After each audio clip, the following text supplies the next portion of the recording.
Chapter 9. And Elisha the prophet called one of the children of the prophets, and said unto him, Gird up thy loins, and take this box of oil in thine hand, and go to Ramoth-Gilead. And when thou comest thither, look out there Jehu the son of Jehoshaphat, the son of Nimshi, and go in, and make him arise up from among his brethren, and carry him to an inner chamber. Then take the box of oil, and pour it on his head, and say, Thus saith the Lord, I have anointed thee king over Israel. Then open the door, and flee, and tarry not. So the young man, even the young man the prophet, went to Ramoth-Gilead. And when he came, behold, the captains of the host were sitting. And he said, I have an errand to thee, O captain. And Jehu said, Unto which of all us? And he said, To thee, O captain. And he arose and went into the house, and he poured the oil on his head, and said unto him, Thus saith the Lord God of Israel, I have anointed thee king over the people of the Lord, even over Israel. And thou shalt smite the house of Ahab thy master, that I may avenge the blood of my servants the prophets, and the blood of all the servants of the Lord, at the hand of Jezebel. For the whole house of Ahab shall perish, and I will cut off from Ahab him that pisseth against the wall, and him that is shut up and left in Israel. And I will make the house of Ahab like the house of Jeroboam the son of Nebat, and like the house of Baasha the son of Ahijah. And the dogs shall eat Jezebel in the portion of Jezreel, and there shall be none to bury her. And he opened the door, and fled. Then Jehu came forth to the servants of his lord, and one said unto him, Is all well? Wherefore came this mad fellow to thee? And he said unto them, Ye know the man, and his communication. And they said, It is false, tell us now. And he said, Thus and thus spake he to me, saying, Thus saith the Lord, I have anointed thee king over Israel. Then they hasted and took every man his garment, and put it under him on the top of the stairs, and blew with trumpets, saying, Jehu is king. So Jehu the son of Jehoshaphat, the son of Nimshi, conspired against Joram. Now Joram had kept Ramoth-Gilead, he and all Israel, because of Hazael king of Syria.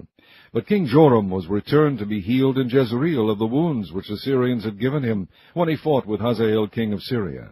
And Jehu said, If it be your minds, then let none go forth nor escape out of the city to go to tell it in Jezreel. So Jehu rode in a chariot, and went to Jezreel, for Joram lay there. And Ahaziah king of Judah was come down to see Joram. And there stood a watchman over the tower in Jezreel, and he spied the company of Jehu as he came, and said, I see a company. And Joram said, Take an horseman, and send to meet them, and let him say, Is it peace? So there went one on horseback to meet him, and said, Thus saith the king, Is it peace? And Jehu said, What hast thou to do with peace? Turn thee behind me. And the watchman told, saying, The messenger came to them, but he cometh not again. Then he sent out a second on horseback, which came to them, and said, Thus saith the king, Is it peace? And Jehu answered, What hast thou to do with peace? Turn thee behind me. And the watchman told, saying, He came even unto them, and cometh not again. And the driving is like the driving of Jehu the son of Nimshi, for he driveth furiously. And Joram said, Make ready. And his chariot was made ready. And Joram king of Israel, and Ahaziah king of Judah went out, each in his chariot. And they went out against Jehu, and met him in the portion of Naboth the Jezreelite. And it came to pass, when Joram saw Jehu, that he said, Is it peace, Jehu? And he answered, What peace, so long as the whoredoms of thy mother Jezebel and her witchcrafts are so many? And Joram turned his hands and fled, and said to Ahaziah, There is treachery, O Ahaziah. And Jehu drew a bow with his full length, and smote Jehoram between his arms, and the arrow went out at his heart, and he sunk down in his chariot. Then said Jehu to Bidkar his captain, Take up and cast him in the portion of the field of Naboth the Jezreelite. For remember how that when I and thou rode together after Ahab his father, the Lord laid this burden upon him.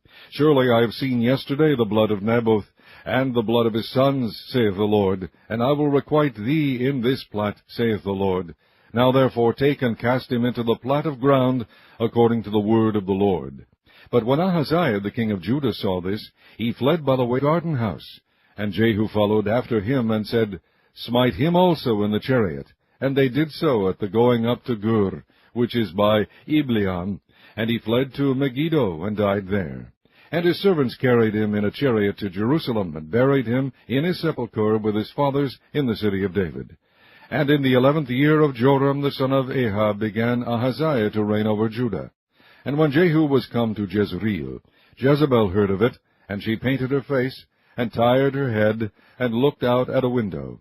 And as Jehu entered in at the gate, he said, Had Zimri peace? Who slew his master? And he lifted up his face to the window, and said, Who is on my side? Who?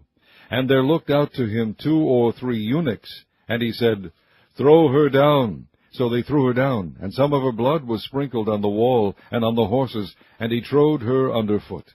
And when he was come in, he did eat and drink, and said, Go see now this cursed woman, and bury her, for she is a king's daughter.